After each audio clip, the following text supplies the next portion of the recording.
Бажаю здоров'я, шановні українці. Сьогодні був плідний міжнародний день для нашої держави, для нашого захисту.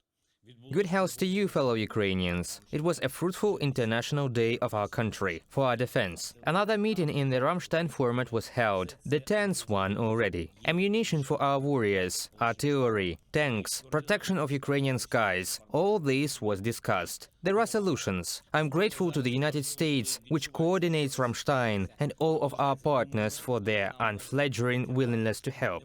This is especially important now, when we feel that the Russian aggression is approaching the point where it can break. There is no terrorist that can build up its potential in confronting the free world. Russia is no exception. We must constantly increase the pressure for terror, pressure in our defense, in sanctions against Russia, in destroying the ways the Russian state and its companies circumvent sanctions, in political and legal pressure. The more pressure we put on them, the faster we will move towards restoring our territorial integrity and international legal order. We are doing everything for our partners to feel this necessity to continue this pressure, step by step, without ceasing. I would like to thank Denmark separately today, both for the new defense package for Ukraine and for the decision to establish a special fund for our country to help us in the amount of 7 billion Denmark krones, which is $1 billion US. It is extremely significant. It is extremely necessary. I am grateful to the Danish government and parliament, to the entire Danish society. Such decisions ensure that we can speed up the return of peace to Ukraine and stability to the free world. There is also an important decision in London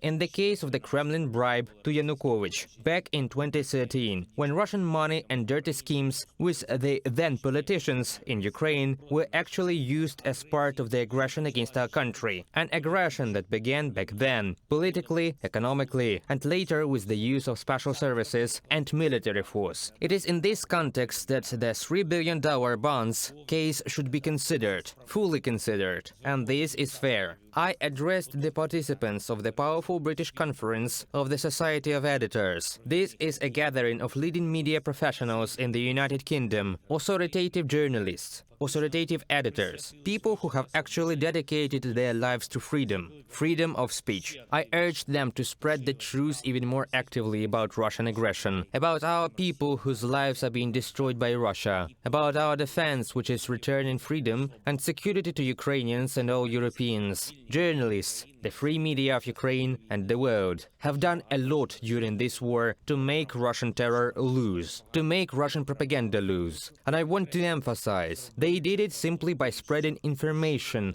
about what is happening here and now in Ukraine, in Europe, in the world. They were just spreading the truth. This must be continued. The Kremlin will never defeat the truth, neither will it defeat Ukraine. I met with representatives of the American magazine The Atlantic, one of the most prominent global media brands. I met with the owner of the magazine, Mrs. Jobs, the editor-in-chief, Mr. Goldberg, and Anne Applebaum, an authoritative journalist. We had a very meaningful conversation, in particular about how they use modern technologies to reinforce our warriors and our institutions, about our army of drones, which will only get bigger and more powerful, about our IT specialists who help protect Ukraine, about the threats posed by Russia in the cyber and informational space. The world must know what the terrorist state seeks to bring destruction not only to our people, but also to all peoples who want to be free. Of course, I am constantly in touch with our military, with the commanders.